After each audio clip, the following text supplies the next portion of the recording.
છું શિવાની।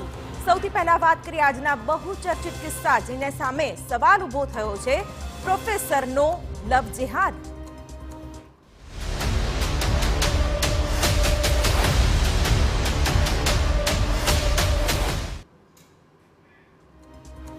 વડોદરાની MS university ફરી એકવાર વિવાદમાં આવી છે।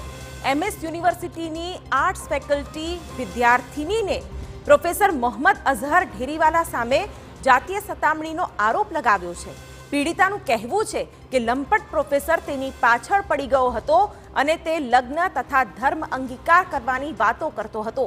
આખા મામલે પીડિતાએ યુનિવર્સિટીની મહિલા ફરિયાદ નિવારણ સમિતિને ફરિયાદ કરી છે અને તમામ પુરાવાઓ સાથે મહિલા ફરિયાદ નિવારણ સમિતિને ફરિયાદ કરાઈ છે। પીડિતાની માતાનું કહેવું છે કે તેમની દીકરીને ખૂબ પરેશાન કરી છે।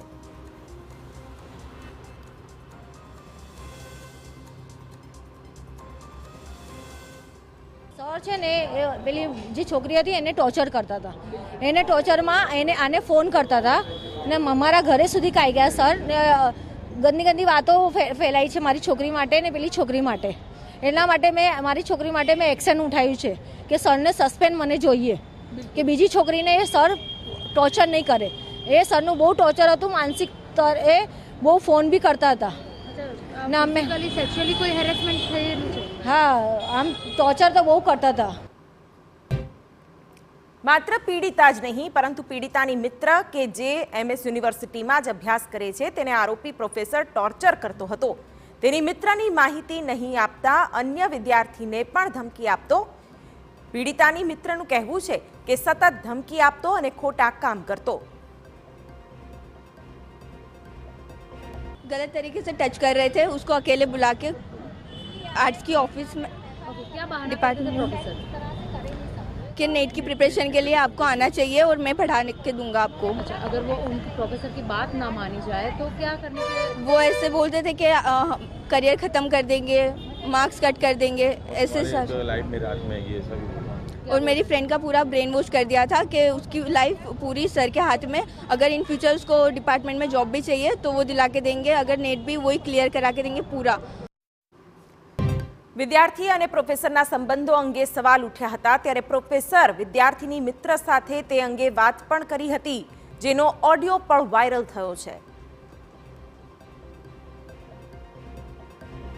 आप उसको समझाते रहो ऐसे एक ही बात का, तो फिर वो बार बार हुआ ना तो फिर दूसरे सब उसका टाइम ऊपर नीचे हो जाता है। नहीं, आज तो हम जनरली ऐसे मिले थे ना, इसलिए मैंने बात करी ना। उसने बात छेड़ी तो मैंने बात की क्योंकि उसको बताना जरूरी होता है कि व्हाट इज द इस्लाम। ठीक है, हम लोग ऐसे नहीं है, लेकिन उसके मन में क्या होता है, देख उजमा हमको बताना जरूरी है, बराबर। वो क्या बता रहे थे कि ये लोग अपना रिस्पेक्ट नहीं करते, हम लोग इनका रिस्पेक्ट करते हैं, ऐसा सब बता रहे थे। लेकिन वो कितनी बातें ऐसी होती है कि वो बाकी सब प्रोफेसर उसको बोलते हैं ना, तो वो आके बोलती है कि ऐसे भी होता है वैसे भी होता है, तो उसको फिर क्लियर बता देती हूँ कि नहीं ऐसे नहीं है वैसे। સમગ્ર મામલે સયાજીગંજ પોલીસ મથકમાં ફરિયાદ નોંધાવવા માટે કાર્યવાહી કરવામાં આવી છે ત્યારે એનએસયુઆઈ દ્વારા પણ ઘટનાનો વિરોધ કરવામાં આવ્યો છે। વડોદરા એનએસયુઆઈ પ્રમુખનું કહેવું છે કે અઠવાડિયા પહેલા ફરિયાદ એમએસ યુનિવર્સિટીમાં થઈ પરંતુ કોઈએ ધ્યાન આપ્યું જ નહીં।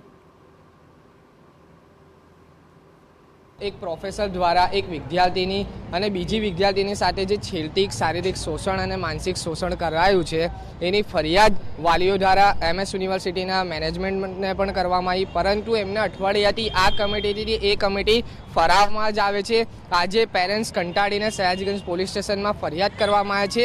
અમને એની બેટીઓને ન્યાય અપાવવામાં આવે છે કારણ કે આ વિશ્વવિખ્યાત એમએસ યુનિવર્સિટી માટે શરમજનક વસ્તુ છે, સરકાર માટે પણ શરમજનક વસ્તુ છે।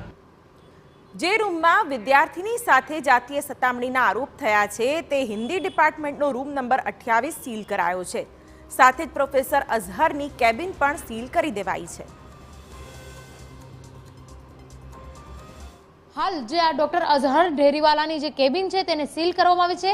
મહત્વની વાત અહીંયા આગળ એ છે કે આ કેબિનમાં જ વિદ્યાર્થીની સાથે જાતીય સતામણી થતી હોવાનું પણ સામે આવ્યું છે। વિદ્યાર્થીની દ્વારા આક્ષેપ કરવામાં આવે છે। જો કે રજિસ્ટ્રાર સાથે ટીવી9 દ્વારા જ્યારે સંપર્ક કરવાનો પ્રયત્ન કરવામાં આવ્યો કારણ કે ટીવી9ને જ્યારે સંપર્ક કર્યો હતો રજિસ્ટ્રારે જણાવ્યું હતું કે આ જે એસોસિએટ પ્રોફેસર છે તેમના વિરુદ્ધ ફરિયાદ મળી હતી। જે ટીમ છે એમએસ યુનિવર્સિટીની તેમની જે તપાસ કમિટી છે તપાસ કમિટી દ્વારા તપાસ તપાસ કરવામાં આવી રહી છે અને સાથે સાથે પ્રોફેસરને હાલ તો સસ્પેન્ડ કરાયા છે, પરંતુ વધારે જરૂર પડશે તો આગામી દિવસોમાં તેના વિરુદ્ધ કડકમાં કડક કાર્યવાહી કરવામાં આવશે. સાથે સાથે વિદ્યાર્થીનીના પરિવારજનોએ હાલ સયાજગંજ પોલીસ મથકમાં ફરિયાદ નોંધાવવાની પણ તજવીજ હાથ ધરી છે. કેમેરા પર્સન રોહિત ગોયલ સાથે અંજલિ ઓઝા, TV9 વડોદરા.